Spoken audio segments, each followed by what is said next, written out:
Broly is one of the weirdest DBZ villains ever. Is he even canon? Why is he everything wrong with Dragon Ball Z? Why is his hair green? All of these are questions that will be answered today. Broly is the only recurring major character to keep coming back in only movies. That's pretty weird. I'm Grant, by the way. I'm more white bread, Mike's more blueberry banana bread.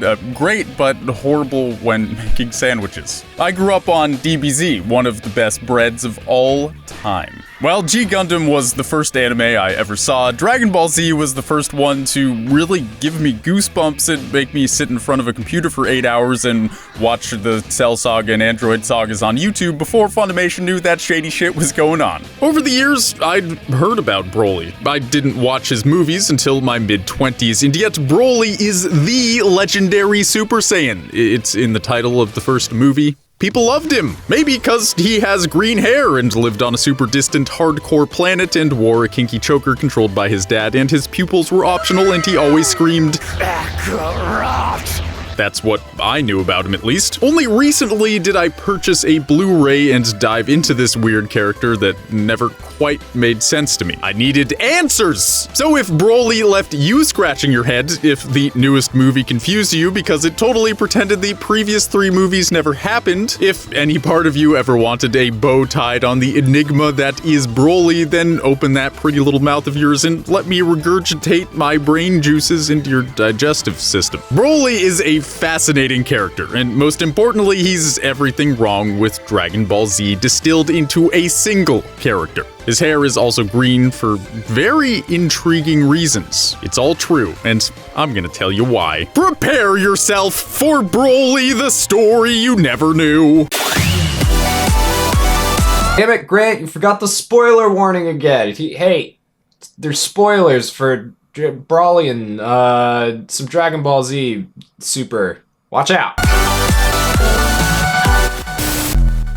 Alright, let's talk about the first movie. Released in 1993, Broly the Legendary Super Saiyan made a total of $30 million at the box office, and honestly, it wasn't bad. The original design of the green muscly Saiyan was created by Akira Toriyama himself, but the story itself was not. Takeo Koyama was the man with the pen, and while the movie was pretty well received, it just didn't have that Toriyama polish. Only his velvet hands can craft Dragon Ball plots that tingle the dingle to the highest degree. Which brings me back to my bold claim, Broly is everything wrong with Dragon Ball Z. In the first movie, and the second and third, he is just a screaming, all-powerful maniac who is evil because a movie needs a villain. In the legendary Super Saiyan, Broly and his much more tan father Paragus narrowly escape the destruction of planet Vegeta thanks to Broly's incredible power, even as a baby. As they live their lives, the young boy becomes more and more powerful. He obliterates entire civilizations without a second thought and is more defined by his power than he is as an actual character. This prompts Paragus to ask a scientist to design a shock collar to keep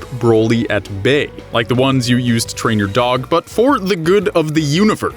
Except Paragus is a Saiyan and Saiyans suck, so he plots a scheme, or schemes a plot, to use his son's power for his own purposes. Rather than use this technology to bond and love Broly, who is no longer subject to his overwhelming power. Naturally, Goku, Vegeta, and the gang get involved, and they do the fighting. The fight with Broly on Planet Nobody Cares is literally 40 minutes of no attacks doing anything until everyone gave Goku their power and he defeated Broly with a single punch. So, we've got a character with an excruciatingly simple past who is also OP.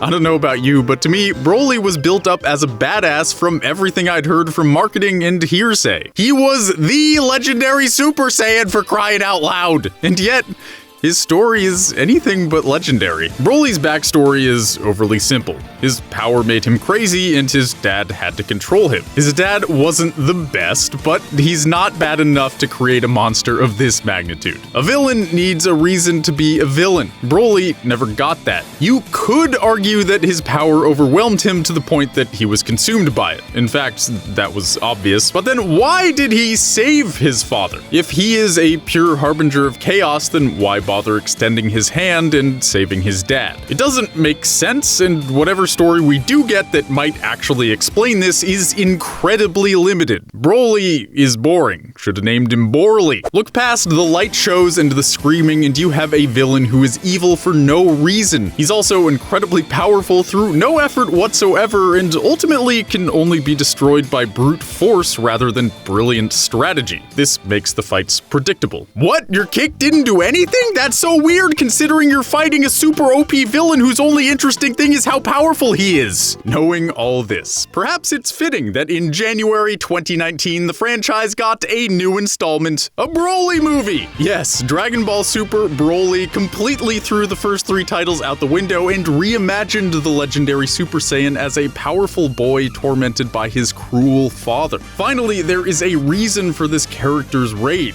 Unsurprisingly, Akira Toriyama wrote the screenplay, and boy does it show. This was by far the best movie to star a Saiyan with green hair. And according to a Polygon article with a typo in the very first word, it even made Broly canon. Really though, it did make him canon. Toriyama also had this to say about the movie. While keeping in mind Broly's classic image so as not to disappoint his fans, I updated him and added a new side to his character. And I think this has resulted in a more fascinating Broly. Bam! A more fascinating Broly. Even if you don't like Super, it's still leagues better than the last half of the Buu Saga and GT. In the newest Broly movie, there's even a cute green alien girl named Cheelai who recognizes the tragedy in Broly's upbringing. She is a gentle presence who wishes to help the powerful Saiyan grow from a violent, confused boy into a fully realized man. She also definitely wants that Super Saiyan splooge.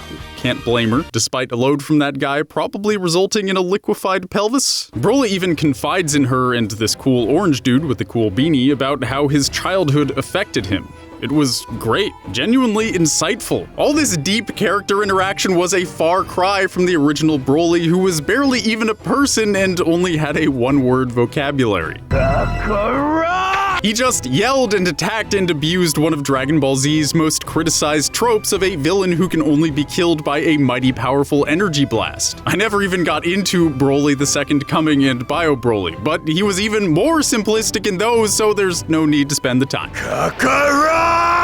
Such character development. Also, the new movie did something else that was brilliant. Rather than building up to the final defeat of Broly from Goku, it did something quite different. Remember how Green Muscle Man is an actual character with an actual past, with actual interactions with actual other characters? Not only does this make for a better story the whole way through, it leads to a more satisfying conclusion. To summarize, Goku and Vegeta and sort of Frieza all try their best to stop the Berserker. Doesn't work until Goku and Vegeta do the fusion dance and become Gogeta. It all builds up to one final mighty, incredible Kamehameha that will predictably obliterate Broly. Unpredictably, however, Cheelai uses the Dragon Balls to wish Broly back to his crappy home planet right in the nick of time. We get the light show, we get the build-up, we get the satisfying knowledge that the good guys totally could have won, but then we get something more. Broly, Cheelai, and Orange Guy all decide to live on this shithole planet, and because Goku's a nice guy, he brings them a house, food, water, etc. This makes Goku and Broly friendly rivals and does something very deep.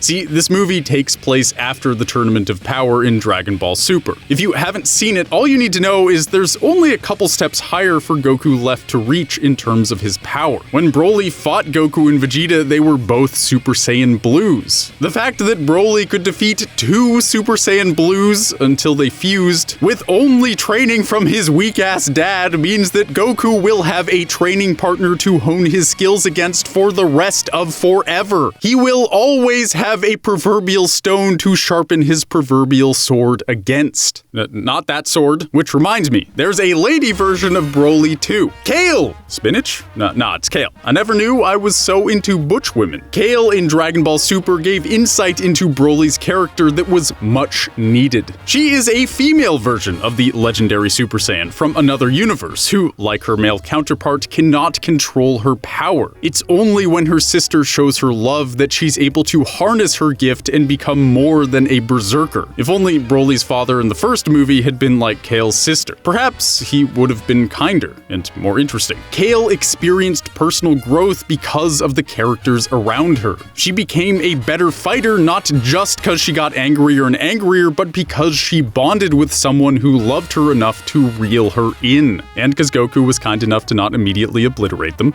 Dope. This brings me to the big question. Why is Broly's hair green? It's because he eats lots of broccoli, duh.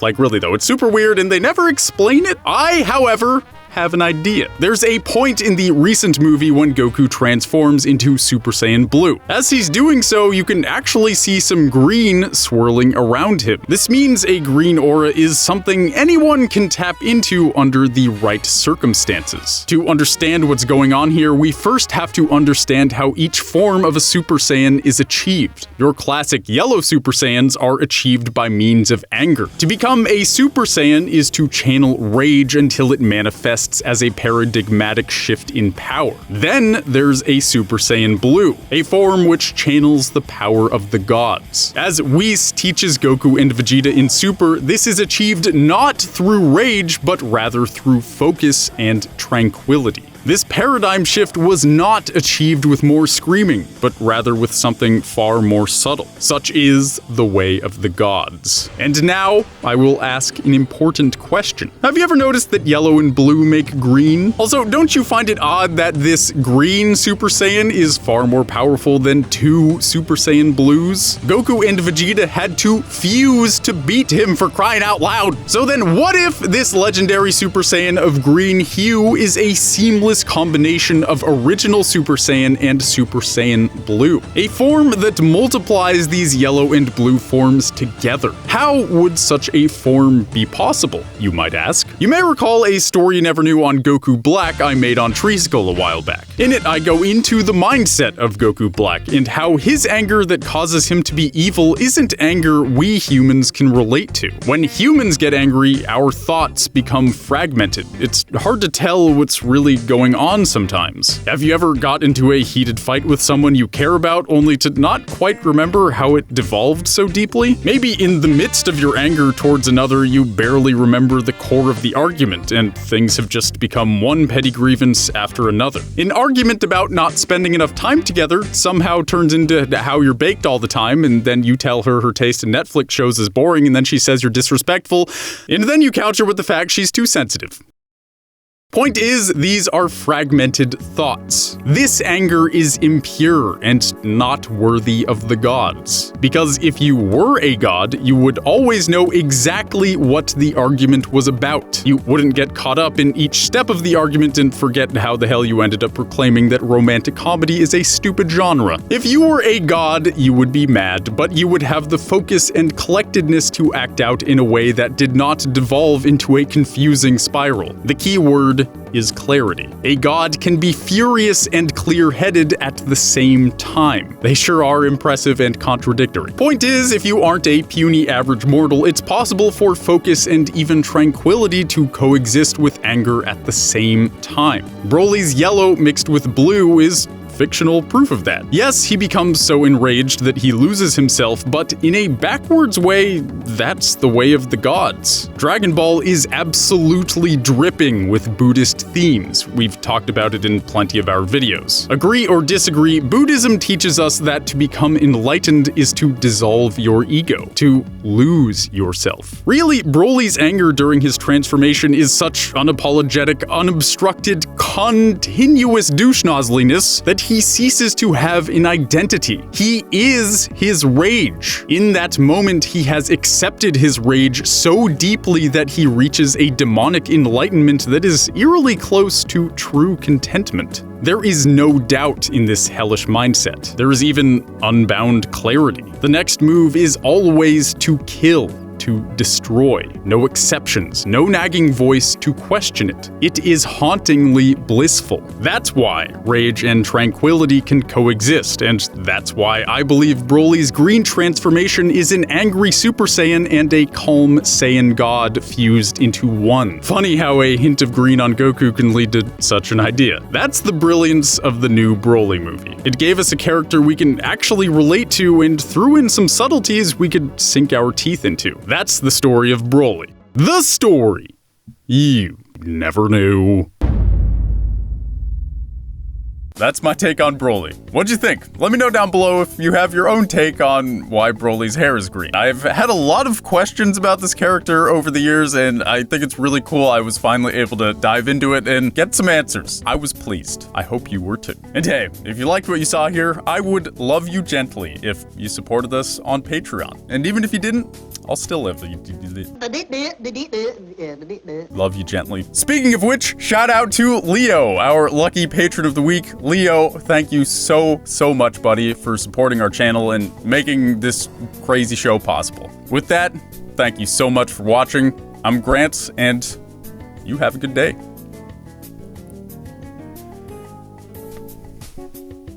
That'll have to do.